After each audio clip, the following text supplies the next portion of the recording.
In America, I was going through a lot with past things that had happened to me over a 10-year span.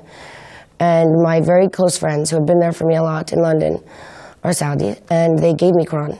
And I brought it to New York because I was learning, and it opened doors for me to experience and spiritually to find another, true meaning. And this is who I am. But this is just me holding it with me, walking, going. Whereas the paparazzi maybe across the street, I didn't know. And they crucified me for it in America.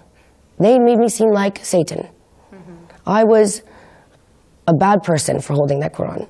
And I was so happy to leave and go back to London after that, because I felt so unsafe in my own country after this. I mean, people were like horrible to me. And just because this is my belief, if this is something I want to learn, this is my own will. This is not for you to express.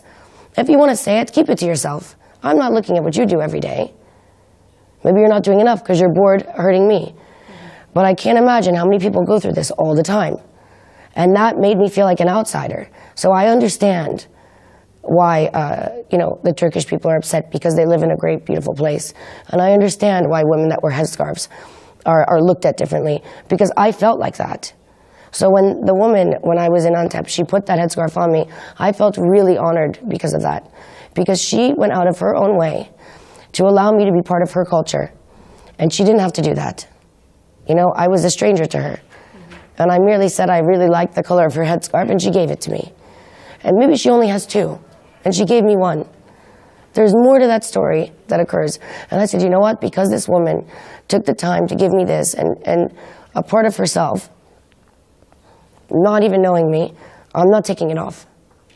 And my first thought, and I said to my good friend Hillel, I said, but it scares me because people are going to look at the headscarf and only talk about that. Yeah. They're not going to ask the real questions about why. Because that's not interesting. It will become headlines suddenly, right? And it should. It should. It should be headlines. It's okay, because in Turkey you have a free will as a woman if you want to or you don't want to. That's why it's amazing here. You can choose what you want and it's accepted.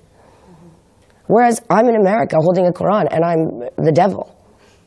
No, you have to acknowledge the good parts of a place where we think is so bad. People think it's so dangerous. It's like we're sitting in a really nice place, and we're very lucky to even be here. Yeah. So it's about time we start, recognizing the truth and doing something. So as you guys saw for yourself on the interview, she's emotional.